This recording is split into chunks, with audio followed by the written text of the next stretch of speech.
We are connecting. Hey, Hey, how are you? I am doing well. How are you doing? I'm doing good. Can't complain right now. Nice. So, welcome. My name is Jacqueline Valdez. I'm the host today, and welcome to Sheen Talk Live. I'm so excited for our next guest.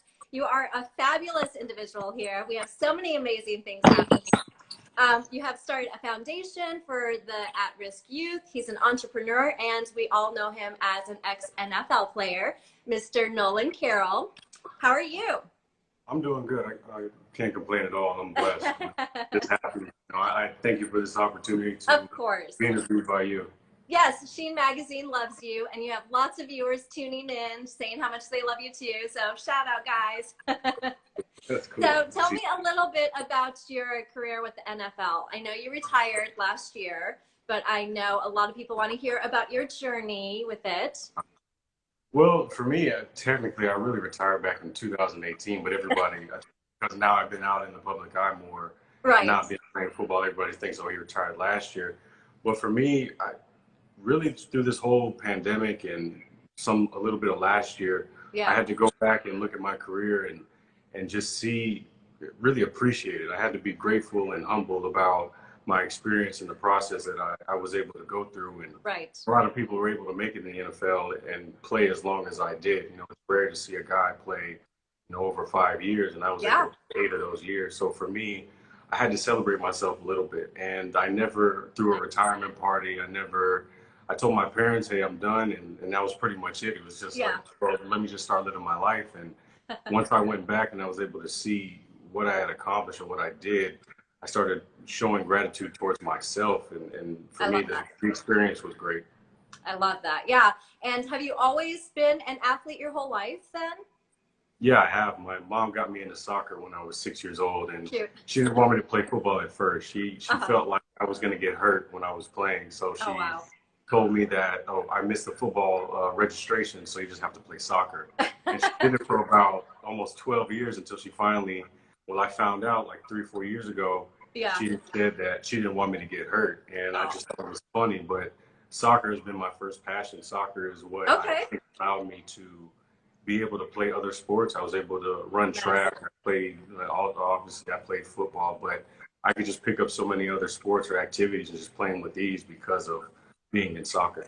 Nice, nice. So how are you keeping yourself fit during quarantine time? And for me, I'm just trying to be as active as possible. I try Yeah. and ride my bike every day. I play soccer with my sister's husband. He's always wanting to play.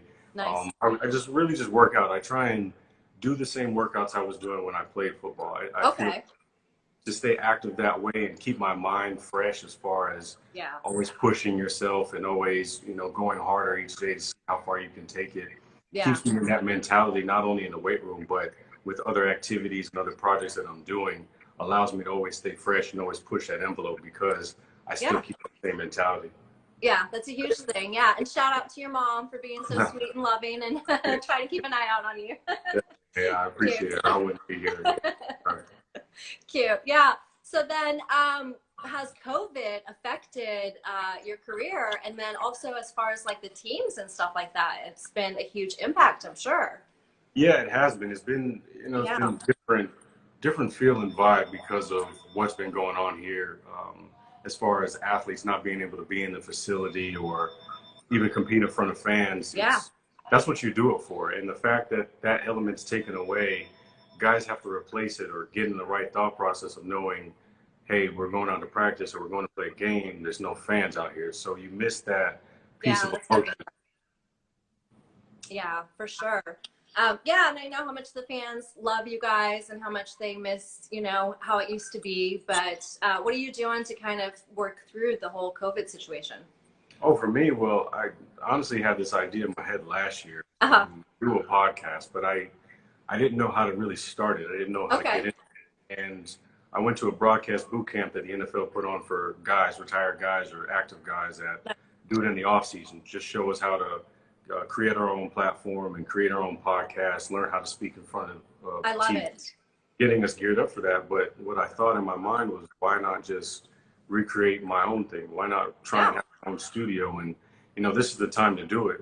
We're in an age and a time right now during this pandemic where we can just create whatever we want and be who we want to be, and why not go ahead and just do that? And that's what I'm doing right now. So I Okay. took one of my bedrooms in my house and turned it into a studio, and Nice. someone created a podcast/show. And I felt like, for me, what I was telling you before, looking at my whole football experience, there were Yeah. a lot of people that were in my life that contributed to it. So I want to show them and put them on display as the people that have helped me get to where I am today. Oh, I love that so much. So who do you have coming up on your podcast? Well, I had my mom as the first episode, and she was delightful. Of It was course. good it was actually fun to interview her. Me and her have never done an Oh, interview like that. So to that's so be face cool. to face and go through her life and ask her questions pertaining to her book and her journey, I never got Nice. to do that. So it was fun to do for the first episode. The second episode I have is one of my former teammates who was actually my son's godfather. Uh-huh. And we met back in 2010 when we were both rookies in Miami. His name is Roberto Wallace, and we just kept a close bond ever since then. It's been 10 years, and look Wow. at us now. We still got a strong friendship. If anything, we're like brothers, That's So very cool. for me doing that, like I said, I want to exemplify and show other people that are doing great things that have also helped me as well. Yeah, I love that. I love that you're paying back to them. And the fans see that and people, love that. Yeah, To get no, inside, I think your world and to see, that you're so humble and that you're still so kind and that you're still so generous with everyone. yeah, and it's just, for me, it's about showing others, because when you look at me, you just think football player, and some people, I don't know why they get in their minds to think, oh, because he's a football player, I Right. cannot do the same things he did. If anything, yes, you can. What I did, it was more my mindset than it was my skill set. I love And that. you can just show people somebody else's perspective and what their mind was and how they figured it to get to where they are. Yeah. That shows you, okay, yeah, I can do this. If he had these people around him to help him get to where he was, I can do the same thing, or at least get close to that. And it's just about instilling confidence and instilling a thought process in their mind to really have them start critically thinking for I love themselves. that. I love that. And that's a great tip too for those that are wanting to go for their goals or they're wanting to achieve their dreams and they just don't know how to even start or where to start. Exactly. I think that's the biggest thing. If you know if you can just start and Yeah. not be scared to start, the rest of it starts to get a little bit easier. And I'm not saying it's going to be coasting. You're always going to have opposition. You're always going to have those times where you question yourself if you want to do it. But if you start, you'll be able to learn along the way and get stronger as you go. I love that so much. And you have a foundation that you started. So tell me about the foundation. Yeah, it's the Nolan Carroll Foundation, and we are focused on underprivileged youth. And I really been focusing on STEM programs and getting STEM modules into schools, because I feel like kids need to think for themselves. Kids need to learn how to become problem solvers. There's just so many things in this world that need addressing. There's so many things that need somebody else's help or a different mindset applied to it. And if you just look at the world we're in, we just have so many things that are being created daily from normal people. And we can continue that education at a young age to get these kids at least enough confidence to think outside the box. That will help our society, that will help our nation at least advance more, because you see it in other, they're so heavy on education and they pound away at it, and you see these kids turn into millionaires, billionaires that start their own companies. Yeah. Why can't we do that here? So that's what I'm really focused on with the Nolan Carroll Foundation. Very cool. And I feel like you said, how the way the world is right now and the way society is right now, I feel like we need to bring up the younger generation and we need to get them to really make a change and make a difference in the world. Yeah, I believe so. The earlier we can do that and the faster we can apply that, I think it'll help kids tremendously. Yeah, it'll make a difference. Yeah, and you're strongly involved with Black Lives Matter. Sorry. Sorry, I didn't even know there was a guy here. Hi guys, thank you for tuning in. So much love for you. Yay. I didn't hear your last question. So I was going to say you're strongly involved with Black Lives Matters too. I am, and I feel like when I look at it, there's a lot of things that are going on with the Black Lives Matter movement Uh-huh. that is vital and is important for change. But Right. I also think that we need to explain the process of it. We can't just fight violence with violence. I Yeah. believe what the cops are doing is not right. I think it's abuse of power. And we really need to hold the good cops accountable to tell on their counterparts if they're doing wrong.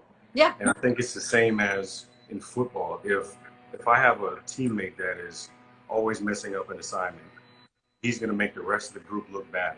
Yeah. So if you're going to continue with that, it only hurts you, and you That's so become true. the one that people start looking at you as the problem instead of that one person. So I think they need to start holding bad cops accountable and Yeah. really start that process of not being scared to, oh well, if I don't tell on my buddy because he did something wrong, I'm gonna be the one in trouble. And that's where all of this is coming from because there are Yeah. good cops out here, and it just sucks that they have to go with the notion of being a bad cop because of one bad egg.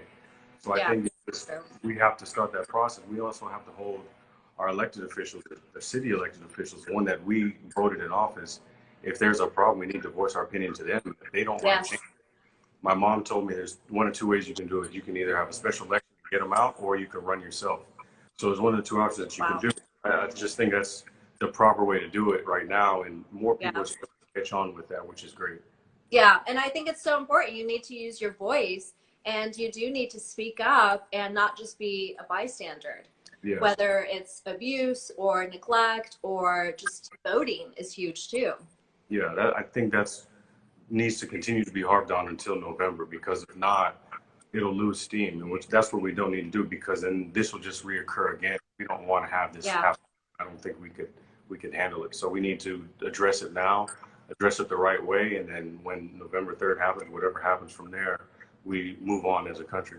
Yeah, I love that. I love that. That's so important, so huge. Mhm. So, what future things do you have coming up for you? Well, I still have the podcast, which is good. Yes, I'm I'm gonna do. excited. Yeah, me too. I'm gonna tune Every in. person. Yeah, good. Thank you. Every person that I have is somebody special. So it's a different conversation each time. So I'm happy to continue to roll that out. I Yeah. also have with La Palm Magazine. I have a column where I just talk about more your mental, how I was able to apply certain lessons from the field into Nice. my business life and things off the field. But I've been able to do it in a way where it's almost on the cinematic side. It's one Okay. of those things where it's more in depth of a thought process. So we've got a few more of those rolling out for the rest of the year. Nice. And I have a couple other smaller projects. I own a piece of a liquor company, YOLO Rum. So we've been doing some great creative things with that to increase our sales. We've been doing pretty good during this pandemic. So, it's just a lot of things in the work. And I also have the foundation, which I'm gearing up for my golf Yeah. tournament for next year. So it's just a lot of things that I really have Very that are cool. keeping me active, that are really fun for me. Yeah, very cool. Because you've been doing a lot of work and you've become an entrepreneur now. Yeah, in a sense, I have. It's just something I've always wanted to do. I've wanted Uh-huh. to. When I was playing, I always knew that there was something after football, and I always wanted Right. to explore that. And now that I'm able to do that, I make sure that one thing is completed before I go to the next. And that's been the most rewarding thing is seeing all the work that I've put in with my team and letting everybody else now see kind of what I've been experiencing most of my life, and I'm able to share with everybody else. Yeah, that's very cool. It's very giving. And I know it's probably a huge inspiration for a lot of the people in the foundation too. Yeah, it's like I said, it's about the kids, and Yeah. I want to make sure that for me, I came from a small country town in Greenville, Okay. so it's hard to imagine outside of that. And Right. a lot of the kids that are in whatever situation they may be in now, whether it's growing up with one parent, growing up with a grandparent, living in a Right. foster home, I want to be able to show them that you can still make a way regardless of your circumstances because I was able to do that. And Yeah. it's about showing them this is some of the way that I did it. You don't have to do it the exact same way, but you can tweak it to how you need to do it to be able to establish a life for yourself and not let your Yeah. circumstances dictate your life. I love that. I love that. That's huge because there's so many young ones out there that are not in such a fortunate situation and they don't always see a way out or they think that it's going to be a certain way. And to give hope is huge. Exactly. That's the biggest thing. As long as we can do that and give them the tools and Yeah. the confidence they need up here, Yeah. and then be able to do whatever they want to do. I love that. And can they be a part of the foundation worldwide? How do they become a part of it, or how do they tune into it? Well, you can go on the NolanCarrollFoundation.com. You can go on the Okay. website. We have a lot of newsletters that we're going to be rolling out. Like I Nice. said, I'm involved with the STEM program quite a bit. Yeah. So I've done videos with my son is explaining certain modules for people to do at home. Very cool. Shout out to your son.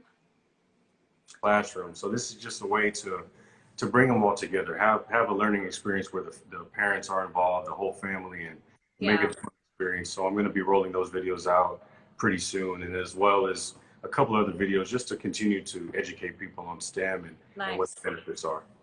Yes, very cool. I love that you're making such a change and you're making such a huge voice and using your platform to really help others. I appreciate it. Yeah, I just figured, you know, what better time than now to do it? You know, since from playing, I didn't really feel like I could give to somebody yet without me experiencing life after. And once I was able to get into the flow of it, that's when I was able to look back at my life and pull from different things to give to other people.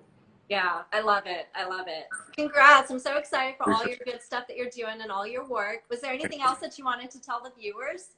Oh, no, I'm good. I appreciate you giving me the time to go through. I think I went through everything. You know, I appreciate it. Thank you.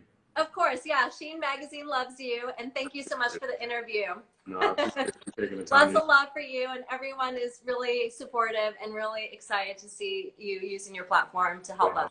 I'm glad it's doing the right thing. Yes. Yes. Keep it up. Thank you. Thank you. Bye.